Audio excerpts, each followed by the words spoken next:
Supergirl's biggest problem didn't end at the box office, because according to the latest discussion surrounding the film, the disappointment may have followed it straight into its digital release. For weeks, DC Studios insisted that digital sales would give Supergirl a second chance. James Gunn, David Zaslav, Millie Alcock, and members of the creative team all expressed confidence that audiences would eventually discover the movie once it left theaters. But now a completely different conversation is taking over. Reports surrounding digital performance have sparked a fresh wave of criticism, raising an even bigger question. If audiences weren't interested in theaters, why would they suddenly show up at home? And with Warner Brothers now publicly defending the film once again, many fans believe the studio has officially entered full damage control mode. Today, we're breaking down David Zaslav's latest comments, why the digital release has become another major talking point, and what this could mean for the future of James Gunn's DC universe. Welcome back, everyone. As of July 28th, the conversation surrounding Supergirl has entered another critical phase, and this time, the focus isn't on the theatrical run. Instead, attention has shifted toward the film's digital release. Following months of disappointing box office headlines, many expected the movie's arrival on digital platforms to provide a much-needed boost. Supporters of the project argued that home audiences could completely change the narrative, helping the film recover after its difficult theatrical performance. But so far, that doesn't appear to be happening. The discussion online has largely centered around reports of weak digital pre-order activity throughout the past week, leading many critics to argue that audience interest remains far below expectations. Whether those early numbers accurately predict the movie's long-term digital performance is still open for debate, but one thing is clear. The conversation has quickly shifted from box office disappointment to questions about whether the digital release can deliver the comeback that Warner Brothers had hoped for. And that's creating another challenge for DC Studios. Over the past several weeks, James Gunn, Millie Alcock, writer Anna Nogueira, and Warner Brothers Discovery CEO David Zaslav have repeatedly suggested that digital platforms would allow the film to reach a much larger audience than theaters ever could. The expectation was that once viewers could watch the movie from home, public interest would improve and the overall perception of the project might begin to change. Instead, the criticism has continued. As a result, Warner Brothers executives once again find themselves responding to growing skepticism surrounding the movie's performance. One of the most notable responses has come from CEO David Zaslav, who defended both the film and the company's overall strategy. According to Zaslav, many people are reaching conclusions far too quickly. He argued that while the theatrical run certainly faced significant challenges, it's unfair to immediately assume that the digital release should also be considered a failure before it has enough time to establish itself. Zaslav emphasized that digital distribution works very differently from theatrical exhibition. Unlike a movie's opening weekend, which often determines the direction of its box office run, digital sales can continue building over days or even weeks as more viewers discover the film. From his perspective, early reactions don't necessarily tell the entire story. He also pointed to another factor that Warner Brothers believes played a significant role throughout the movie's release. According to Zaslav, the online conversation surrounding Supergirl became heavily influenced by social media, where debates about the film often extended far beyond the movie itself.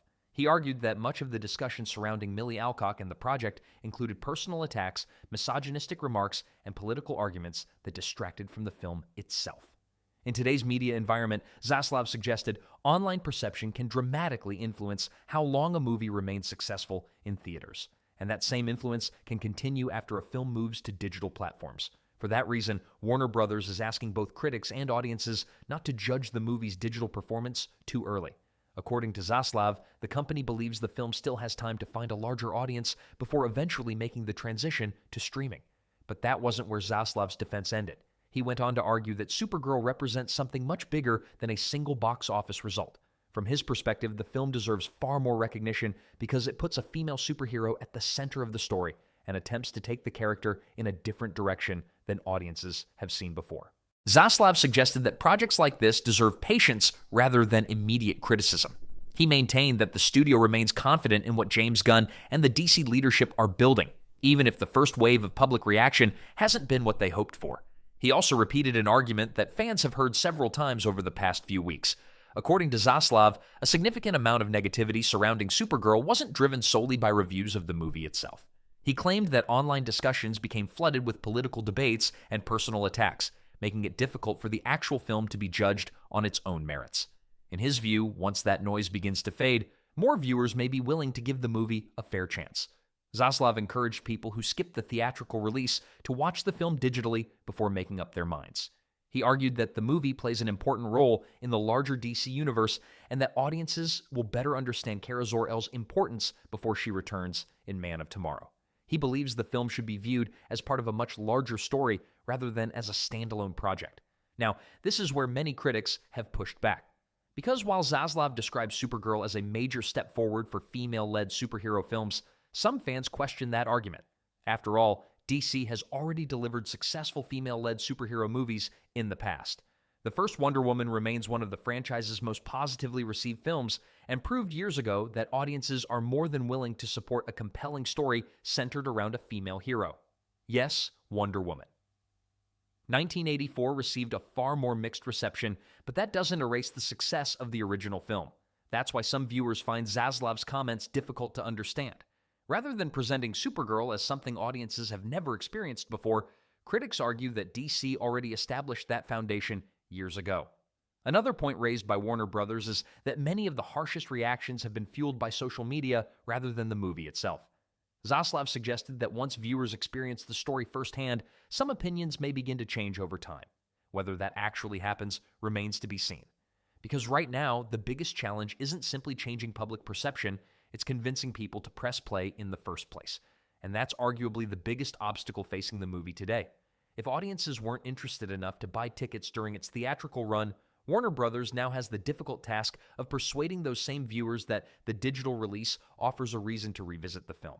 That's a much harder sell than simply launching a movie in theaters. Another interesting point Zaslav emphasized is that Supergirl isn't just about this movie alone. According to him, Kara's story is intended to continue into future DC projects, making this film an important chapter in James Gunn's larger roadmap for the franchise. Warner Brothers believes audiences who skip Supergirl today could miss important character development before future installments arrive. That's clearly part of the studio's strategy. They're encouraging viewers to see the movie not only as entertainment, but also as preparation for what's coming next in the DC universe. Whether that strategy succeeds will ultimately depend on whether audiences feel invested enough to continue following Kara's journey. Because regardless of what the studio says publicly, fan interest, not marketing, will determine how successful those future projects become. Zaslav also doubled down on Kara Zor-El's future, saying she remains a positive role model and that audiences will better understand her importance once Man of Tomorrow is released next year. That comment immediately reignited another debate. For months, DC fans have heard repeated claims that Kara will play a much bigger role in the new DC universe. Even writer Anna Nogueira has hinted that Supergirl will be portrayed in a way that surprises audiences, with some fans interpreting those comments as suggesting she'll be even more powerful than Superman. Personally, I think that's the wrong message to focus on.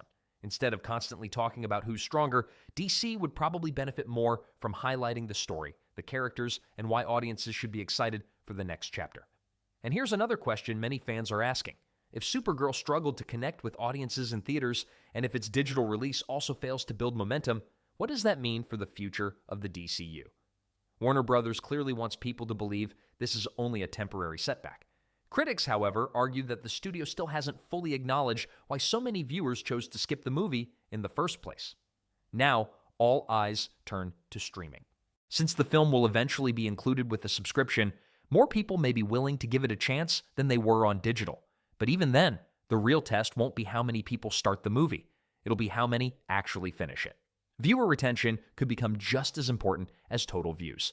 If audiences lose interest halfway through, that creates an entirely different conversation for DC Studios moving forward.